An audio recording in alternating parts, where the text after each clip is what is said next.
Bueno, buenas noches. Vamos a hablar hoy vamos a continuar hablando de la historia del derecho comercial y vamos a hablar de las teorías subjetiva y de la teoría objetiva. Dime, Granados.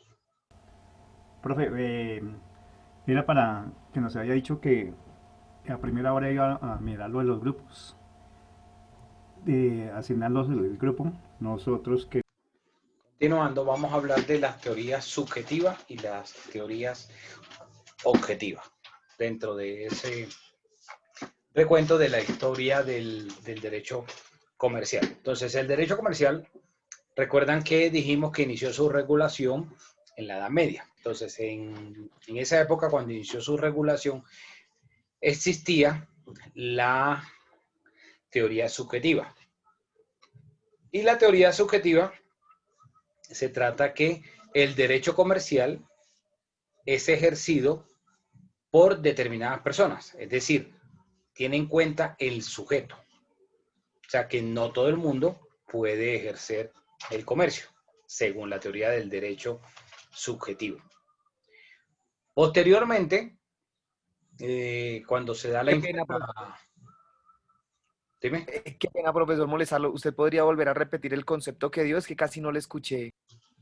Listo. Que la teoría subjetiva que se da a comienzos de cuando se dio la regulación del derecho comercial, que vimos anoche, en la clase anterior, que empezó la regulación del derecho comercial en la Edad Media. Entonces, en esa época que se hablaba de la teoría subjetiva dice que el derecho comercial o que el comercio no se podía ejercer por cualquier persona, sino solo por las personas que estaban habilitadas o encargadas de ejercer esa actividad, ese comercio. Eso es la teoría subjetiva. Es decir, tiene en cuenta el sujeto. Entonces, las personas que tienen la capacidad para ejercer el comercio son las únicas que pueden hacer esos actos de comercio. Esa es la teoría subjetiva. Mientras que posteriormente, con la Revolución Francesa y pues lo que vimos de las consignas que tenían ellos, de igualdad y libertad, fraternidad, entonces se adopta la teoría objetiva. Y la teoría objetiva, pues dice todo lo contrario. En la teoría objetiva dice que cualquiera puede ejercer la actividad del comercio. Entonces, en la teoría subjetiva, solo determinadas personas pueden ejercer el comercio, mientras que en la teoría objetiva, todos pueden ejercer el comercio. ¿Sí queda claro? Sí, profesor. Sí, señor. Dale, llegó una pregunta. Cualquiera la puede contestar. ¿Cuál de las dos teorías creen que está vigente hoy? ¿La subjetiva o la objetiva? Objetiva. La objetiva. A ver, ¿por qué? No. la Pues subjetiva. cualquiera puede hacer negocio. Profesor, puede montar una empresa. profesor, ¿la puedo responder yo? ¿Quién dijo yo? Yo, Johnny, Johnny. lo que hoy en día se utiliza la subjetiva, ¿Por qué? porque a pesar que todos pueden ejercer el comercio, no tienen los requisitos que se necesita para ser un comerciante. Exacto. Por ejemplo, Johnny tiene más 0,2. John, para que tome nota. También dije subjetiva, yo. Hoy, 15 de enero, le concedo un 0,2, un más 0,2 a Johnny Montaño. Efectivamente, Johnny tiene toda la razón. Ustedes pensarán, bueno, cualquier persona puede ejercer el comercio hoy, pleno siglo XXI. Yo tengo porque, por ejemplo, yo vendo carros y gano un porcentaje y yo no tengo nada de comerciante en esa parte. El micrófono, por favor. Escucha la razón porque no es lo que ustedes están pensando. Johnny, ¿por qué tiene la razón? Porque efectivamente, si bien es cierto, cualquier persona puede ejercer el comercio, no significa que todos son comerciantes, no significa eso. ¿Ok? Entonces, En la teoría subjetiva, que en cuanto al sujeto, es decir, en cuanto a la persona que ejerce, la calidad que tenga la persona para ejercer esa actividad del comercio, lo vamos a ver posteriormente en otras clases, el artículo 10 del Código de Comercio, cuando define quién es comerciante. Entonces, ¿quién es comerciante en Colombia? El comerciante en Colombia no es el que hace un acto de comercio. El comerciante en Colombia es el que está dentro de la clasificación que da el Código de Comerciante. Una cosa es hacer actos de comercio y otra cosa es ejercer como comerciante, ser comerciante, tener la calidad de comerciante.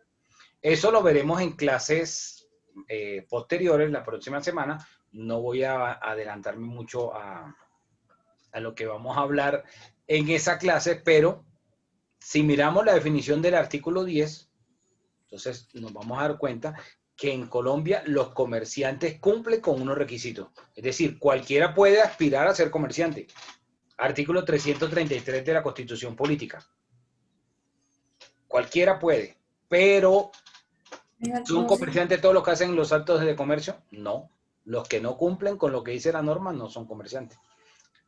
O es blanco o es negro. O se es comerciante o no se es comerciante. No es que, es un comerciante informal, que es un comerciante a medias porque cumple esto, pero el otro no lo cumple. No. O es o no es. Para la norma no hay grises. O es blanco o es negro. O sea, o es comerciante o no lo es. Entonces, si lo miramos desde esa óptica, podríamos decir que hoy, en el año 2021, está vigente en Colombia o aplicaría la teoría subjetiva. ¿Ok?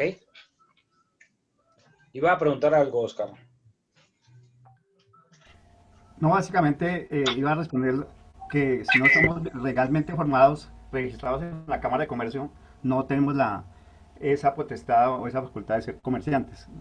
Para la pregunta que estaba haciendo al inicio, eso es el aporte que quería hacer. Okay. Ricardo iba a decir algo.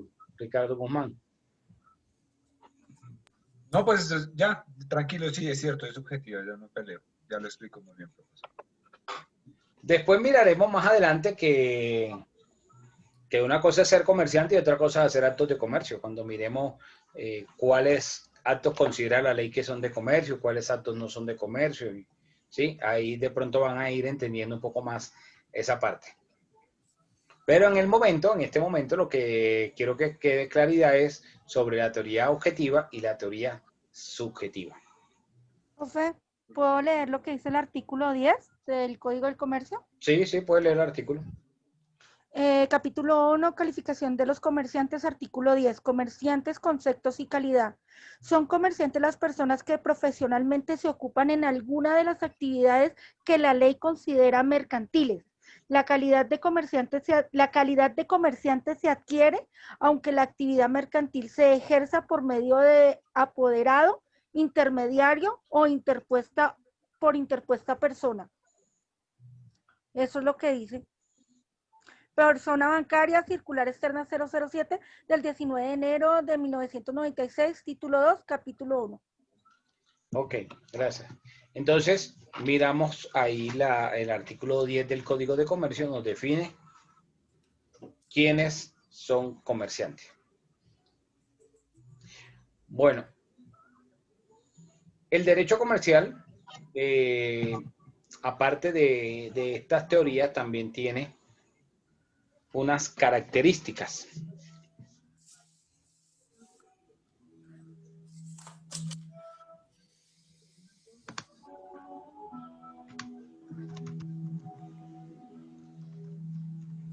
¿Características de qué, profe? Perdón. Del derecho comercial. Derecho comercial.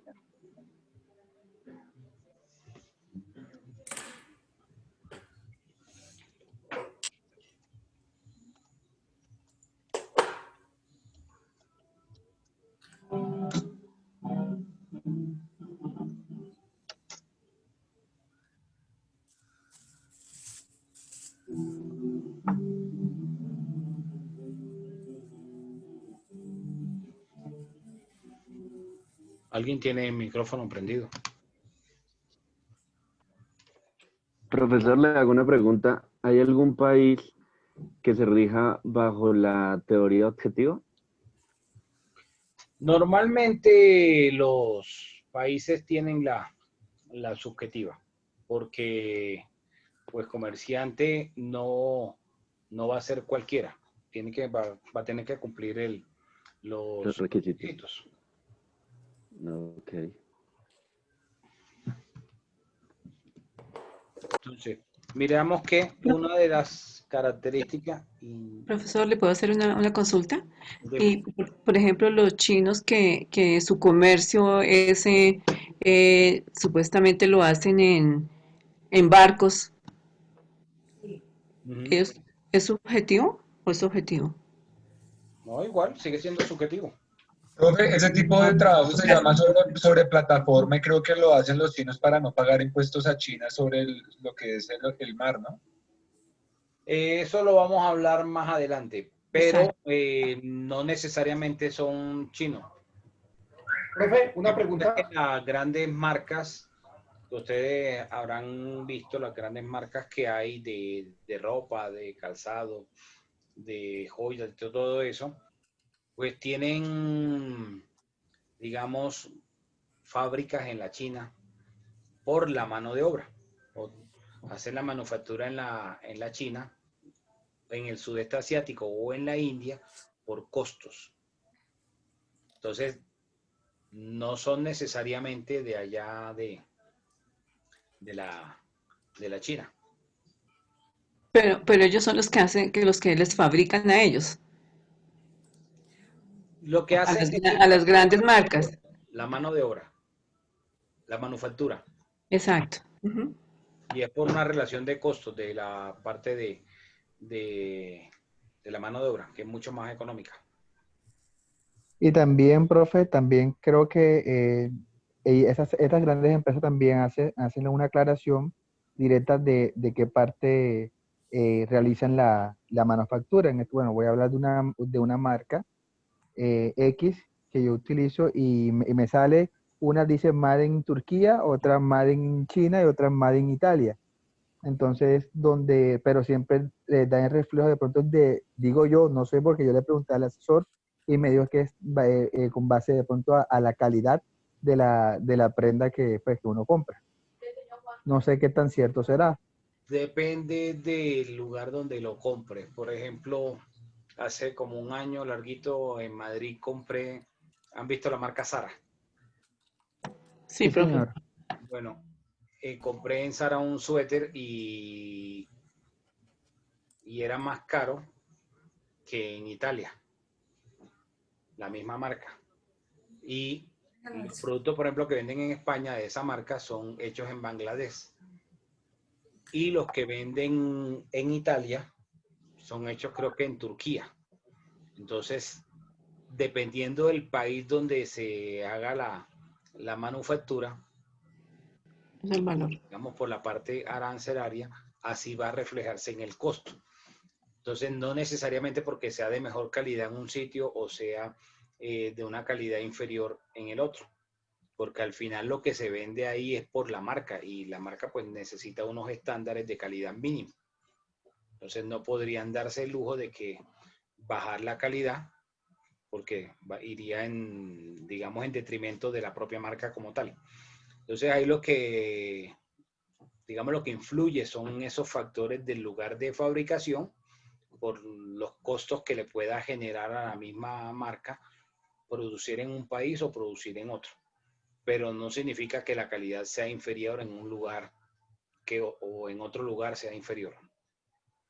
Normalmente las franquicias esas van a tener la misma calidad porque viven es de la marca, del concepto, del buen nombre. Sí, ya Es todo como está la Ford. No sé si sistematizado. ustedes escucharon que la Ford tiene como muchísimos años, varias décadas de tener una planta en Brasil y acaban de tomar la decisión de cerrar la planta de la Ford en Brasil. Y el hecho de que los vehículos Ford, algunos de los que se comercialicen en Sudamérica, hayan sido ensamblados en Brasil, no significa que la calidad sea inferior a los ensamblados en Estados Unidos. Sí me hago entender, o sea, el país donde se haga el ensamble no va a bajarle la calidad. Otra cosa es la marca, como hacen los chinos. Si ustedes miran, muchas veces los chinos lo que hacen es copiar, ¿sí? Copiar el modelo de otro exitoso y bajarle la calidad, pero cuando usted compra sabe que es un producto chino, sabe que es una imitación. Sí, porque ellos tienen categorías las imitaciones. A2, ¿cierto, profesores? Sí lo tienen ellos. Eso dicen, pero yo no creo que eso sea tan así, porque realmente quien pide la calidad es el que manda a hacer el producto, por decirlo de alguna forma. Si tú vas como comerciante de aquí de Colombia a la China y dices, mira, yo quiero que me vendas unos teléfonos celulares, me le vas a colocar X marca, entonces de tal calidad, y ellos te van a ofrecer el mismo producto, digamos, en 2 o 3 calidades, pero quien va a escoger la relación costo-beneficio vas a ser tú, que es la que va a mandar a hacer. Y ellos tienen, digamos, la mentalidad diferente a nosotros en que lo mejor se queda allá. Por eso es que lo que llega aquí a Latinoamérica es la porquería, pura porquería de ellos. O sea, la calidad más baja. Pero lo mejor, la mejor calidad se queda allá. ¿O ustedes creen que cuando ellos fabriquen el metro aquí en Bogotá, ojalá esos vagones sean de una calidad buena? Claro, terrible. Entonces, ellos ofrecen ese tipo de, digamos, de productos. Bueno, entonces miramos que las características del derecho tiene una característica. Dime. Profe, el solo hecho de usted registrar su negocio o su nombre en Cámara de Comercio, ¿ya se enmarca usted como comerciante? ¿O recibe ya el nombre, esa figura? ¿El solo hecho de matricular en la Cámara de Comercio? Sí, después vamos a ver que son 3 requisitos, pero sin ese, digamos que ese sería el más esencial. Bueno, el derecho comercial como tal tiene unas características. Uno que es individualista. ¿Qué significa que sea individualista? Que es parte del derecho privado. Entonces, en el derecho privado está diseñado por particulares y para particulares. Entonces, está pensado el derecho comercial en cuanto al individuo, es decir, en cuanto a la persona que está realizando ese comercio. Eso significa que sea individualista.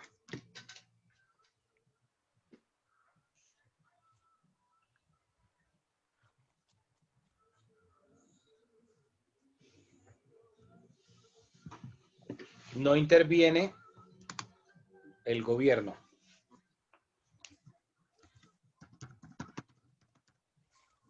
Otra característica que tiene el derecho comercial, aparte de ser individualista, es que el derecho comercial es profesional. ¿Y qué significa que el derecho comercial sea profesional? Que está creado y desarrollado para esas personas que ejercen la actividad propia como empresarios. O sea, son verdaderos profesionales. Cuando una persona llega a ser comerciante, no es que llega a ser comerciante porque no tiene más opción, que es lo que de pronto quiero detenerme un poquito aquí en esta parte. Ustedes mirarán que cuando una persona ejerce una profesión, un arte u oficio, la persona, si es un verdadero profesional, o se considera un profesional en ese arte o en ese oficio, la persona no va a dejar de ejercer el arte o ese oficio. O ustedes van a ver que un abogado que, bueno, trabajó mucho tiempo y ya se retiró y va a tomar su merecido descanso, va a decir entonces que es ex abogado. No, sigue siendo abogado aun cuando ya no vaya a estar ejerciendo. Lo mismo un médico y así los diferentes oficios que ustedes quieran colocar. De ejemplo, así sucede con el comerciante. O sea, el comerciante es un profesional, entonces el comerciante no va a decir, no, yo voy a ejercer el comercio mientras me sale otra actividad, mientras me sale un empleo. No, el comerciante piensa como empresario. O sea, el comerciante está pensando como un profesional que está dependiendo de esa actividad. Entonces, No es lo mismo que la persona se retira de un trabajo o después de que trabajó muchísimos años en una entidad, le dan una pequeña indemnización y dice, bueno, yo voy a colocar tal negocio de tal cosa y si no le gusta la actividad del comercio va a fracasar, porque el comercio no es para todo el mundo. Asimismo, ustedes van a ver que las personas que tienen esa experiencia como comerciantes, que llevan mucho tiempo ejerciendo esa profesión, esa actividad, no van a dejar de ejercerla. Ahora, si de pronto las circunstancias del mercado cambian y ya ve que puede innovar con algo que vaya digamos, como que a volverse muy, digamos, como que de mucha actividad y que pueda generarles muchos ingresos, va cambiando su actividad. Pero el hecho de que cambie de actividad no significa que va a cambiar de ser comerciante. Sigue siendo comerciante. Que estaba antes en una línea del mercado trabajando con tal producto, con tal servicio y de pronto cambia a otro servicio o a otro producto, pero va a seguir siendo comerciante. O sea, lo hace de una manera profesional. No es que va a realizarlo porque le tocó. Porque, no tengo más nada. Entonces, bueno, como estoy en la fila de los desempleados, estoy ahí en el conteo que tiene el DANE. Si no estoy mal, el mes pasado creo que dijo que estaba el desempleo como en el 13%.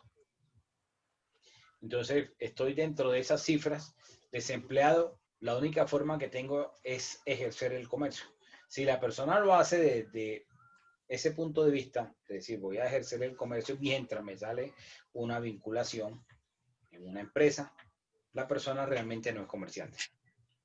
Y va a terminar tirando la toalla. Va a terminar fracasando. Mientras que ustedes pueden ver ejemplos todo lo opuesto. Una persona que de pronto empieza realizando una actividad, empieza vendiendo ciertos productos y al tiempo cambia, ya tiene otra línea de productos y va cada vez teniendo una mayor red y entonces empieza a tener empleados. Ese es un verdadero comerciante. Entonces el comerciante no significa que realiza la actividad en un mientras tanto. Bueno, estoy desparchado, entonces como estoy desparchado, no tengo nada que hacer, voy a intentar hacer esto. Dime, Oscar. Sí, así está pasando ahorita con la pandemia, que la gente empresaria se está reinventando y está mirando otras opciones para seguir con sus empresas y seguir fortaleciendo la economía y el empleo. Pero están repensando con lo que dice el profe, que es, si soy profesional, tengo que evolucionar para otros mercados, pero no desaparecer. Claro, y ustedes van a ver que, por ejemplo, hay muchísimos casos, como pones de ejemplo lo que está sucediendo con la pandemia. Digamos que si el administrador, el dueño del restaurante, dice, bueno, con ocasión de las cuarentenas no puedo mantener abierto el establecimiento, que vengan y se sienten a consumir en el establecimiento, y trata de el mismo servicio prestarlo de otra forma. Entonces reinventa el menú, cambia, saca combos, envía domicilios, saca diferentes líneas de productos, pero se mantiene en el negocio. Una cosa es que tenga, digamos, que bajar la nómina, que tenga que de pronto despedir a algunos empleados, y otra cosa es que diga, no, yo voy a cerrar el negocio y yo voy a buscar un empleo. Un verdadero comerciante no piensa de esa forma.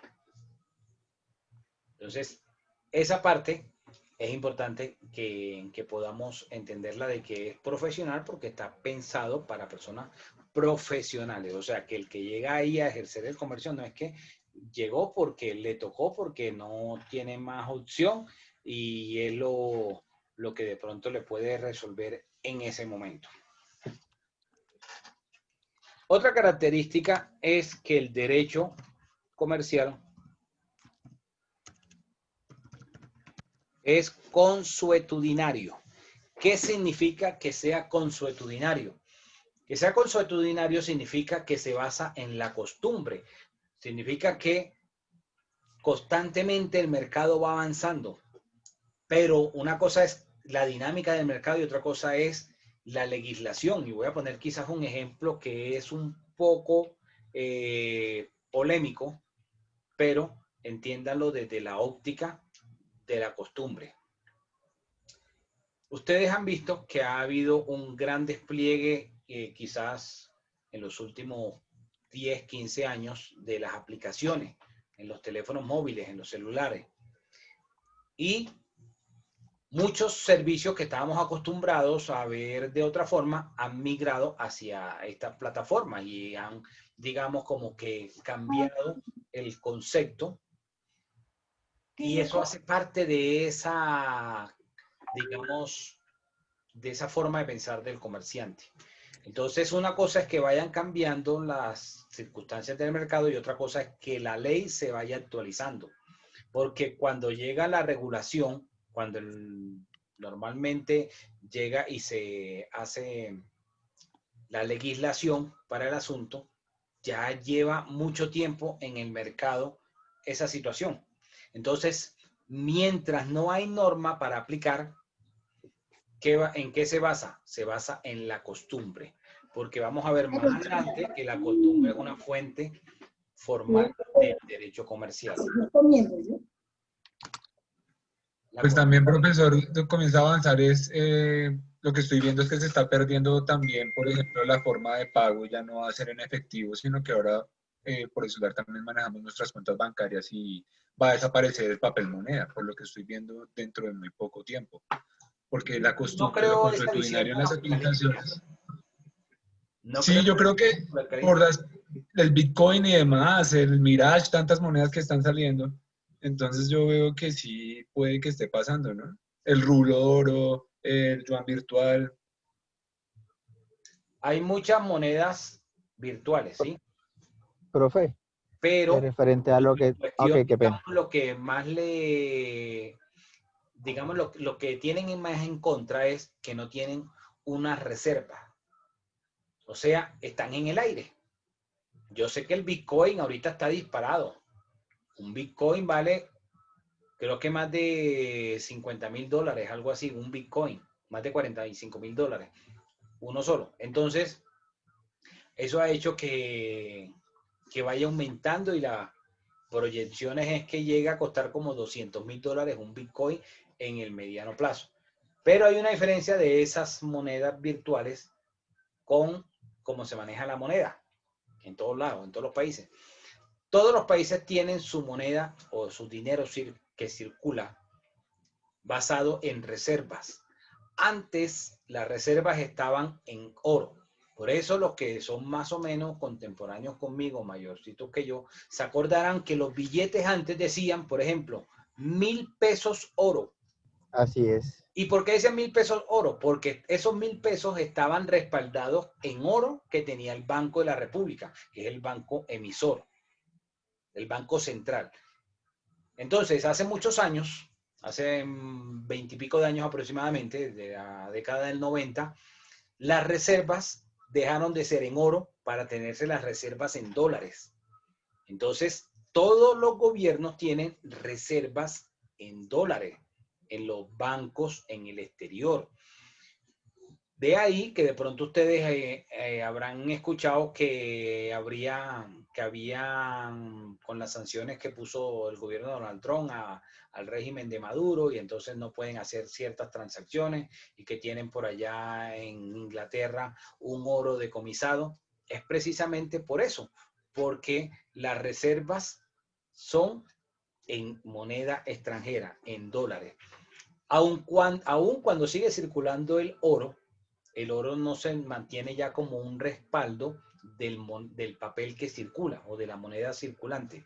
Entonces esa es digamos, una dificultad grande que la veo difícil en el corto plazo que las monedas virtuales puedan cambiarla o puedan desaparecer, porque uno trata de buscar la seguridad y va cuando de pronto nosotros vemos, bueno, el Bitcoin listo, va subiendo.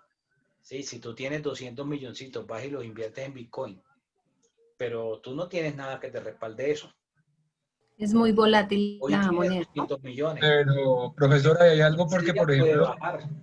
cuando usted habla de las reservas de oro, yo sé que en 1960 y pico el presidente de Francia, cuando Estados Unidos hacía eso de que cambiaba los dólares por oro, si usted lo quería, mandó un barco lleno de dólares y muchos otros países comenzaron a enviarlo y se bajaron todo el oro, como, o sea, por decirlo de esta forma así brusca, se llevaron todo el oro de que tenía Estados Unidos y por eso ellos empezaron a recurrir a crear el petrodólar, porque ellos ya no tenían cómo respaldar su moneda. Entonces es como exactamente igual, ellos están flotando porque ellos no son productores, sino que ellos más bien absorben países del Medio Oriente para coger ese negocio, como lo es Arabia Saudita, Emiratos Árabes, Irak y todos esos países como Omar, que son los que están en el estrecho de Hormuz. Entonces a eso es lo que yo voy, ellos se basan en eso. Sí, pero digamos que no es... Yo sé, el Bitcoin ya tiene un tiempo y no es la única moneda virtual, hay muchas monedas virtuales, hay miles. El Bitcoin, digamos, es como la más famosa, la más conocida. Pero de ahí a decir que el papel moneda vaya a desaparecer, eso lo veo en algo muy lejano, que quizás tú y yo no lo alcancemos a ver. Quizás las próximas generaciones, pero nosotros no creo que lo alcancemos a ver. Así como nosotros escuchamos, me imagino que tú habrás escuchado, así como yo, que dentro de poco van a haber guerras por el agua, porque va a escasear el agua y tal. Sí, es probable que quizás en algún momento se llegue a ese punto, pero yo no lo veo tan en el corto plazo.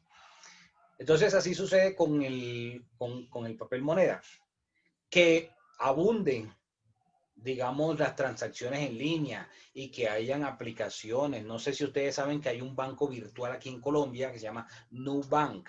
Es diferente abrir cuentas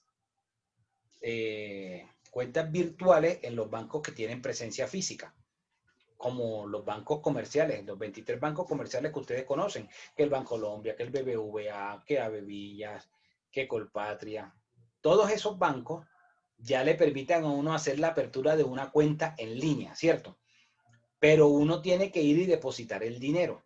Pero resulta que en el mundo se han ido creando unos bancos virtuales, completamente virtuales, es decir, no tienen oficinas físicas. Es algo que todavía falta mucho para que quizás nosotros nos familiaricemos más con ese tipo de bancos. Hay uno aquí en Colombia que es de Brasil que se llama Nubank. Muy poco lo habrán escuchado, me imagino que muchos de ustedes no lo habrán escuchado nunca, pero es completamente virtual, es decir, ustedes no van a ver oficinas de Nubank. Yo sí, el dueño es un paisa, un colombiano. No, es de Brasil. No es de Brasil. Y Pero el se dueño es inició el año El pasado, dueño es como en colombiano, el octubre, dueño es llegó con colombiano, una inversión de colombiano $1.000 de Medellín. Llegó No, con una pero inversión de $1.000.000. Después de lo que pasa es que vamos a verlo más adelante, que hay diferentes modelos de negocio, que el que lo haya traído aquí a Colombia sea alguien de Medellín que introdujo la franquicia aquí y sea el que esté desarrollando aquí el modelo de negocio, no significa que lo inventó. Pero según el periódico, el portafolio, la revista Portafolio dice que es colombiano el dueño del banco, el banco virtual, que está No, en pero ese Brasil. es otro. No, el Y que va a él manejar el modelo de consiguió negocios colombiano es un paisa. No, y él consiguió los recursos en Silicon Valley. También yo leí ese artículo que dice el compañero. Y hay muchos como B2B Pay en Europa, sí, como Aval Pay, PayPal, sí, hay muchos que de pronto nosotros no lo usamos mucho, pero el hecho de que existan esos canales no significa que van a reemplazar el dinero. Sí, de pronto eso era lo que me iba a referir. Dime, Oscar. No, es eso y que ahorita usted habla de las reservas y ahora para la emisión también de nuevos papeles o nuevos billetes en el mundo tienen que contar con las reservas en dólares.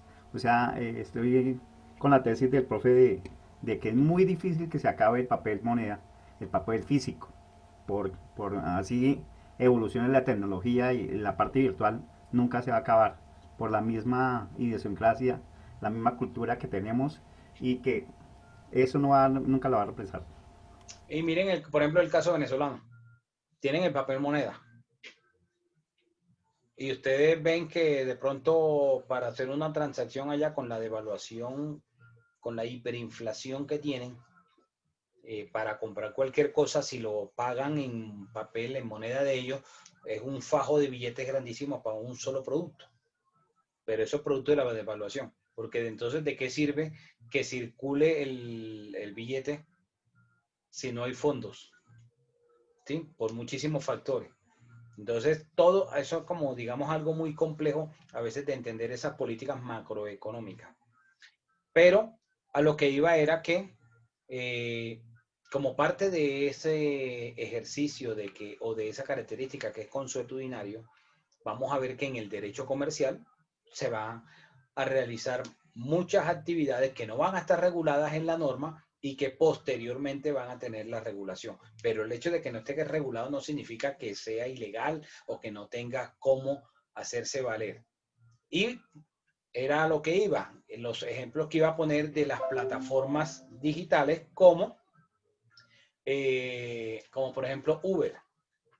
Yo sé que Uber despierta amores y odios, pero si ustedes lo miran desde un punto de vista objetivo, Uber no sería una empresa de transporte. Está pensado y desarrollado como una plataforma tecnológica para ofrecer un servicio. Entonces, sería más o menos el equivalente a Rappi. Rappi se inventó los domicilios. No, los domicilios ya existían. Pero los dueños de Rappi vieron, bueno, hay una posibilidad de utilizar estas nuevas plataformas, estas nuevas tecnologías y que algunas personas que quieran trabajen y nosotros hacemos una intermediación entre el que está haciendo el pedido, el restaurante que está ofreciendo y el repartidor. Y eso le va a dar un plus al restaurante. El restaurante no va a tener que tener sus propios domiciliarios, es decir, va a reducirle costos y personal al restaurante. Le va a dar un plus, un adicional. ¿Por qué? Porque va a estar en la red, es decir, puede tener una mayor difusión, puede tener una mayor publicidad a través de la red y ellos se evitan toda la carga laboral que puede implicar tener contratado un empleado, ¿cierto? Entonces, así como Rappi no se inventó los domicilios, Uber no se inventó el contrato de transporte. De ahí la pelea de los taxis o del gremio de los taxis con estas plataformas tecnológicas. Y esa discusión no ha pasado solo aquí. Esa discusión ha pasado en muchísimos países del mundo. En muchas partes, Uber no está legal o no tiene la habilitación, igual que aquí. En otros lados sí está regulado. Pero el hecho de que esa actividad, de que el comerciante pueda hacer esa actividad basado en la costumbre, y entonces va a mirar, bueno, ¿cuál es la costumbre? Entonces la costumbre aplica de esta forma y de esa forma se va a resolver los conflictos. ¿Alguien estaba levantando la mano? Yo, profesor. Dime. No, bueno, el tema que estaba... ¿Cómo? Dígame. Gelacio primero y después Jonathan. Sí, profesor, quería como decir que Uber en sí cogió mucha fama, o sea, mucha fama de buenos porque por el maltrato de los taxistas a las personas, a los usuarios. Fue cuando más se levantó, pero que ya se formó como transporte, ¿no? Y la mayoría de la gente, ¿por qué siguió utilizando Uber? Por lo que está diciendo Gelacio. ¿Por qué? Porque primero le daba digamos, como cierta confianza, cierta seguridad de las personas que ejercen esa actividad. No son unos perfectos desconocidos, que la aplicación sabe quiénes son, tiene digamos, como que más fácil la forma de contactarlo. Yo sé que de pronto alguno me dice, pero es que en Séptimo Día salió o en tal programa que no sé quiéncito con un taxista violó, después también lo hizo uno de Uber y no sé qué. Sí, eso puede pasar en todos lados, pero eso le genera más seguridad a las personas. Eso por un lado. Por el otro, le genera también la seguridad de que el vehículo es un vehículo limpio, un vehículo que es relativamente nuevo, que va a tener unas mejores condiciones de seguridad para poder realizar el trayecto, el viaje. Nosotros miramos, me perdonarán si aquí hay alguno del gremio de los taxis, pero es que la mayoría de esos taxis zapaticos que hay, no solo en la ciudad, por todas las ciudades del país, están vueltos nada. O sea, son muy pocos los taxis que uno ve limpiecito, que los ve así como nuevecitos, como que se ven conservados y tal. Eso también vendió el concepto que estaba presentando estas plataformas como Uber. Además de que muchos de ellos pues le ofrecían que la botella de agua, que podía hacer llamadas a celular, le vendían los minutos y tal. Ese tipo de cosas fue lo que fue enganchando a la gente. Yo sé que hay muchos taxistas que son buenas personas, que son muy amables, pero esos son muy poquitos. La Y pues mayoría no también es así. perdón, también el trato que le dan a los usuarios, porque muchas veces uno toma, y aún, uno toma un taxi y pues es donde ellos quieran llevarlo a uno, no donde uno quiera pues adquirir el servicio. Eso también dio para mucho el abrirle como comercio a Uber y a las otras plataformas. Sí, por lo menos aquí en Bogotá eso sí que incomoda, ¿no? De que uno le meta la mano al taxi para pararlo y entonces el taxista le pregunta que si va para tal vía, que para dónde va. No, yo por allá no voy. Como si fuera entonces un colectivo que tuvieran determinadas rutas. Jonathan era el que estaba pidiendo Sí, participar. señor. Dime. No, estamos retomando un poco el tema ahorita del tema de la que si se iba a acabar o no se iba a acabar el papel moneda, lo de la reserva de dólares, lo del oro. Bueno, yo estoy conversando esos temas con unos expertos, unos abogados, bueno, de negocios internacionales, administradores, ese tema, y me dice que no es que se acabe, como usted muy bien lo dijo, me gustó mucho su forma de expresarlo, sino de que lo que está buscando los gobiernos a nivel mundial, porque no es no solamente un solo gobierno a nivel internacional, aquí Latinoamérica, Sudamérica, sino a nivel mundial es controlar y desaparecer de pronto la moneda, el papel moneda como tal, y es controlar todo el capital, digamos, y todo la parte inversora, la economía para llevar un control general para saber cuánto maneja fulanito, cuánto maneja sutanito, perenguito, pepito, y tener una economía más sólida para ser más competitiva. Entonces, de pronto ese era el apunte donde yo quería llegar un poco cuando nuestro compañero estaba hablando del Bitcoin, de las demás monedas virtuales, sino es que buscar los gobiernos como tal, repito, es buscar enfocar, es que tener el control total de la economía y de pronto de los pasivos, bueno, de todos los ciudadanos del mundo. O un ejemplo de Colombia, mira que en Colombia la mayoría, si ustedes se ponen a pensar, la mayoría de nosotros, los colombianos, utilizamos tarjeta débito, tenemos el PCE, el APAI y todo lo hacemos a través virtual. Muy pocos tenemos efectivo en la billetera, bueno, primero por seguridad, segundo porque qué pereza ir al cajero, bueno, con todo este tema y todo lo hacemos virtual. Entonces, si se ponen a pensar, la teoría es una teoría muy fuerte y ejemplar de que ya nosotros ya no tenemos, ya no dependemos del papel moneda, sino de las transacciones virtuales. Ese era el apunte que quería hacer, doctor. Listo. Bueno, otra característica, además de ser individualista, de ser profesional, de ser consuetudinario, es progresivo.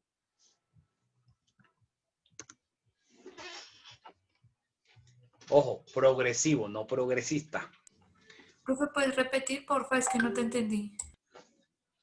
Además de ser, las que estamos viendo las características, ¿no? Son 5 características. De ser individualista, de ser profesional, de ser consuetudinario, es progresivo. ¿Por qué el derecho comercial es progresivo? Porque va evolucionando. A medida que va cambiando la sociedad, el derecho comercial va cambiando, va actualizándose, lo que hablábamos hace un momento. Entonces, así como los domicilios no fueron inventados por estas aplicaciones que ofrecen el servicio, pero fue, digamos, migrando, fue pasando hacia esas nuevas formas de realizar esa misma actividad y ofreciéndoles ciertos beneficios a los comerciantes. Entonces, es progresivo porque va actualizándose, va cambiando a medida que las circunstancias, que el medio va cambiando, que la sociedad va cambiando. Dime, Oscar. Sí, también tiene que ver con la innovación, ¿cierto? Ajá. Ir mejorando los productos, marcando diferencial. Entonces siempre va a estar a la vanguardia la tecnología, de las circunstancias. Vuelvo y repito, ahorita tocó volver a cambiar otro modelo de negocios para poder estar a la vanguardia de lo que está sucediendo con todo ese estancamiento que hay por la pandemia. Esa era la aportación. Ok. Y por último, la última característica del derecho comercial es que es internacionalizado. Es decir, el comerciante tiende a la internacionalización. El comerciante no va a pensar solo con una mente pequeña de, bueno, yo tengo mi establecimiento aquí, mi pequeño local, y me quedo solo aquí. No, va a pensar extenderse, va a pensar en realizar operaciones de exportaciones o de importaciones. Va a pensar en internacionalizarse. Entonces, por eso se habla que también el derecho comercial tiende a la internacionalización o a la globalización. Repito, retomo, recapitulo las características del derecho comercial. Es individualista porque está desarrollado y pensado en el individuo como tal, ya que siendo parte del derecho privado, está desarrollado por particulares y para particulares. Es profesional porque las personas que realizan la actividad del comercio lo hacen de una forma profesional. Es decir, no lo están haciendo porque no tengan más nada que hacer. Entonces, eso hace que la característica, como característica, sea profesional el derecho comercial. Sea consuetudinario, porque el derecho comercial muchas veces realizan operaciones que no están reguladas en la ley. Entonces, cuando hay un conflicto, cuando hay un pleito, no hay ley aplicable. Entonces, como no hay ley que aplicar, se van a la costumbre, se va a basar en la costumbre como una fuente formal del derecho comercial. Es progresivo porque va cambiando, va adaptándose a las nuevas realidades. Así como va avanzando la sociedad, también el derecho comercial va avanzando. Y es internacionalizado o global porque el comerciante tiende a realizar operaciones internacionales, tiende a realizar exportaciones o a realizar importaciones, tiende a internacionalizarse. ¿Alguna pregunta sobre estas 5 características del derecho comercial? No, profesor, gracias. Profe, ¿me puede Profe, nos repetir dijiste 6. la individualista? ¿Me puede repetir esa, por favor? Es individualista porque está pensado o desarrollado en el individuo. El derecho comercial hace parte del derecho privado. Está desarrollado por particulares.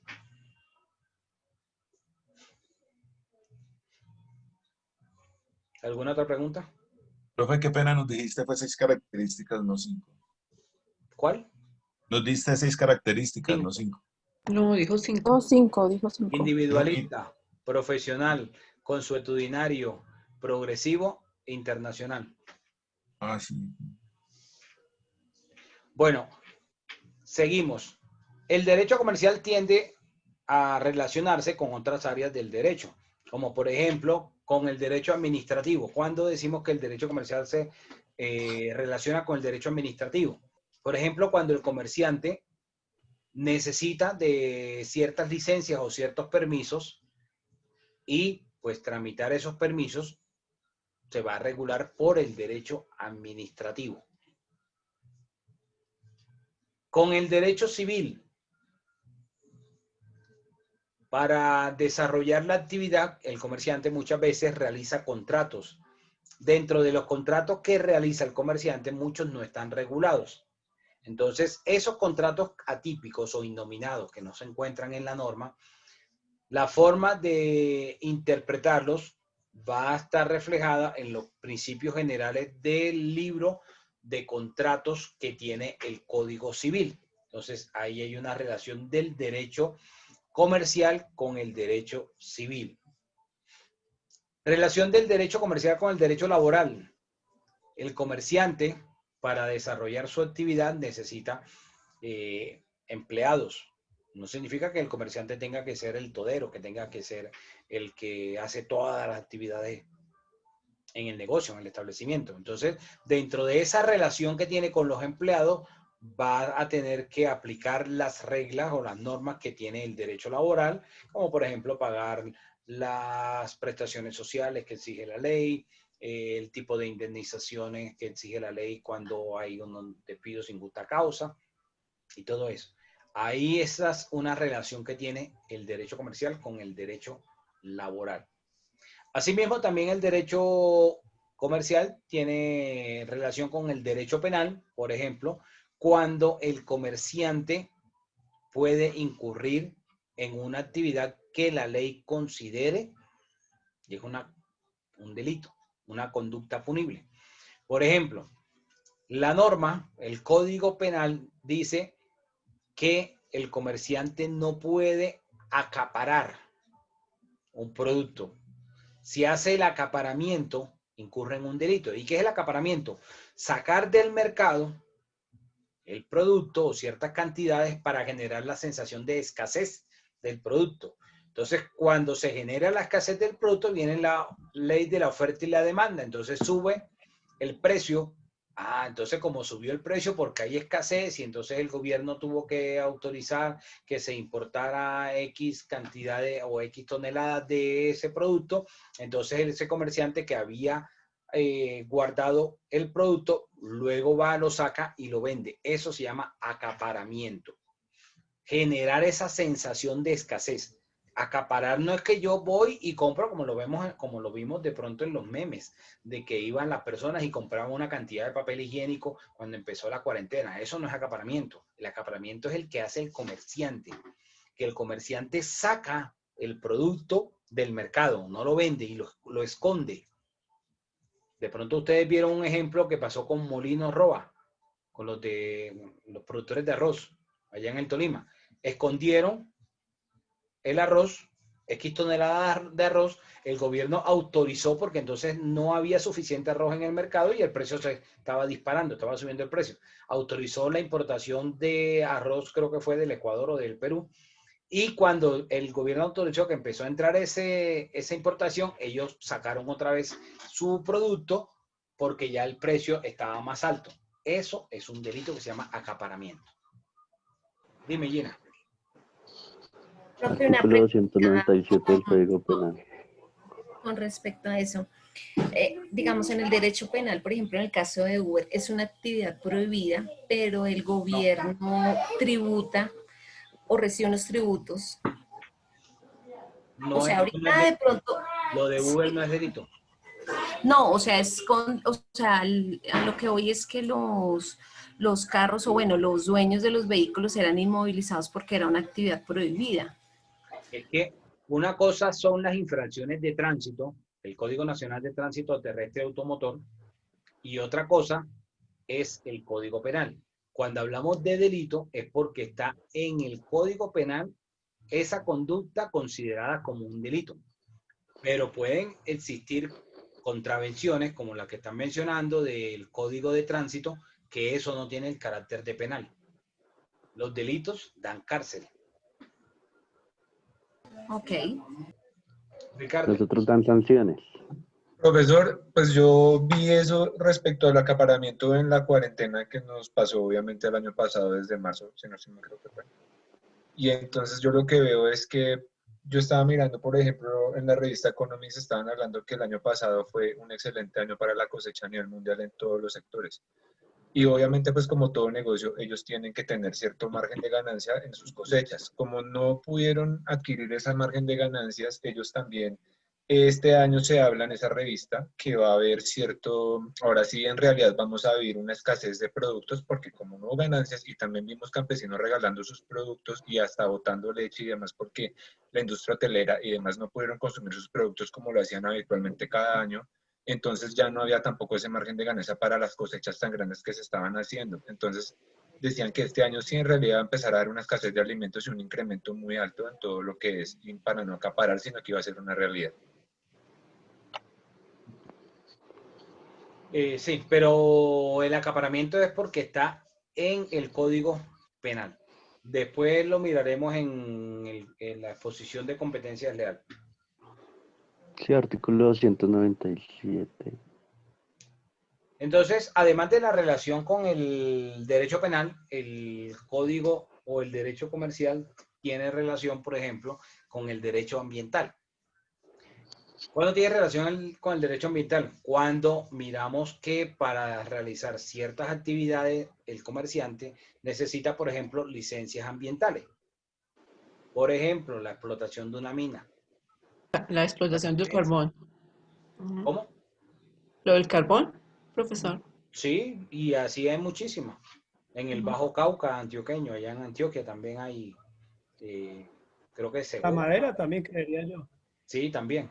Entonces, así como el derecho comercial tiene relación con el derecho administrativo, con el derecho laboral, con el civil, tiene también con el derecho ambiental. Con el derecho policivo. El derecho policivo, entonces, ¿cuál va a ser la relación que tiene? Por ejemplo, cuando el comerciante infringe las normas del Código de Policía. Por ejemplo, saca las mesas y las sillas al espacio público. Ahí está violando entonces las disposiciones del Código Nacional de Policía. Entonces llega la autoridad y le impone una sanción, le impone una multa o un cierre del establecimiento si no cumple con lo que exigen las normas al respecto. ¿Preguntas? ¿Dudas?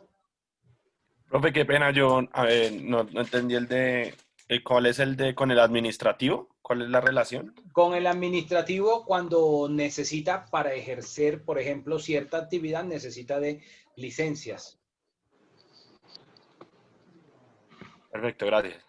Por ejemplo, para hacer una empresa de vigilancia, se registra como sociedad.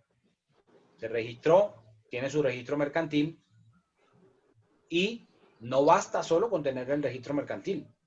O sea, tiene que pedir unas autorizaciones, unas licencias que le va a la Superintendencia de Vigilancia Privada. Entonces, la superintendencia le va a exigir que tiene que tener unos requisitos para poder habilitarle la prestación de ese servicio de vigilancia privada. ¿Sí? Ahí es donde hay una relación entonces, de ese derecho comercial con el derecho administrativo. Gracias. Dime, Sandra. Antes del policivo, ¿usted nos dijo cuál? ¿El ambiental? Ambiental. ¿Y podría repetir, por favor, esa que... Con el derecho ambiental, cuando, por ejemplo, para la explotación de la actividad, el comerciante requiere de una licencia ambiental. Perfecto. Profe, qué pena, una consulta. Cuando usted habló del civil que nos hablaba que habían unos contratos que no eran nominados, no le entendí esa parte, qué pena. Los contratos, digamos que dentro de la clasificación que nos da la norma, el Código Civil, dice que los contratos pueden ser típicos o atípicos, o nominados o innominados. Que sea típico o nominado significa que el contrato está definido por la ley. Entonces la ley dice cuáles son las reglas de juego en X contrato. Pero existen muchos contratos que son utilizados por los comerciantes, pero no están en ninguna norma.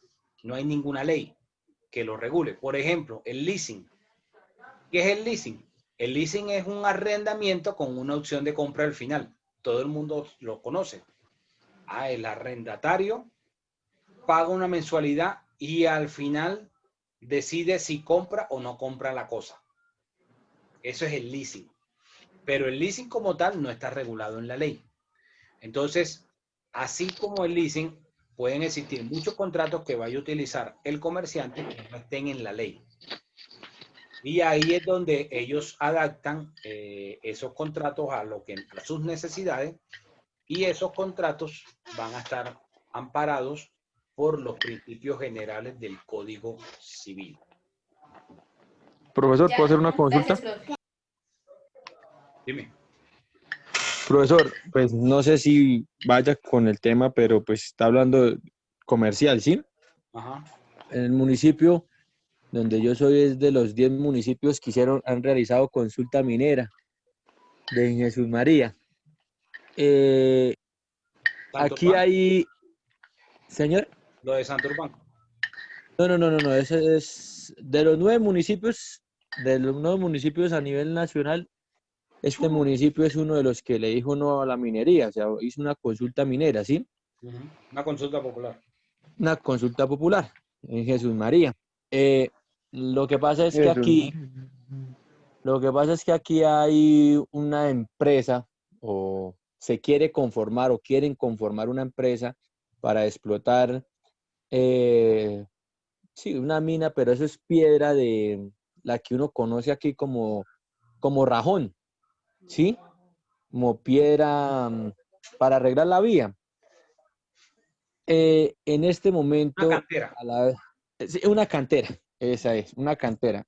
En este momento, al municipio haberle dicho no a esa consulta minera, también entra o cohíbe a esos empresarios que quieren realizar esa explotación en sus, o sea, eso es en sus propios predios, ¿sí? O sea, son dueños de la finca, como quien dice, aunque en el acuerdo municipal quedó estipulado que no se puede hacer ninguna minería en el municipio de Jesús María. O sea, ¿qué se podría hacer ahí, profe? Claro, la norma va a aplicar y no podrían desarrollar la actividad, y cuando inicien ese tipo de actividad de explotación, entonces pueden perfectamente las autoridades policivas, es decir, el inspector de policía, acercarse a la alcaldía y sellar ese establecimiento. Profesor, y a esa consulta popular, eso fue, bueno, una consulta popular, pero fue un acuerdo municipal, ¿sí? En su momento los concejales hicieron ese acuerdo municipal. A ese acuerdo municipal, aún siendo una consulta popular, no se le puede modificar ciertos artículos o parágrafos donde se pudiera, no sé, o sea, vincular que se pueda explotar esas canteras, o sea, o pequeñas canteras, porque pues es que acá se hizo fue porque Lo se que iba a pasa es que explotar me estás ahí planteando más la situación como el derecho público. Y de derecho público muy poco sé. Entonces, si yo aplico la ley, las normas, los conceptos, si hay digamos, unas decisiones que se tomaron, deben mantenerse y deben respetarse. No pueden cambiar, a menos que cambie el sentido de la consulta y que... O sea, tendría que volverse a hacer como una consulta popular. Exacto. Ah, ya listo, profe. Bueno, entonces finalizamos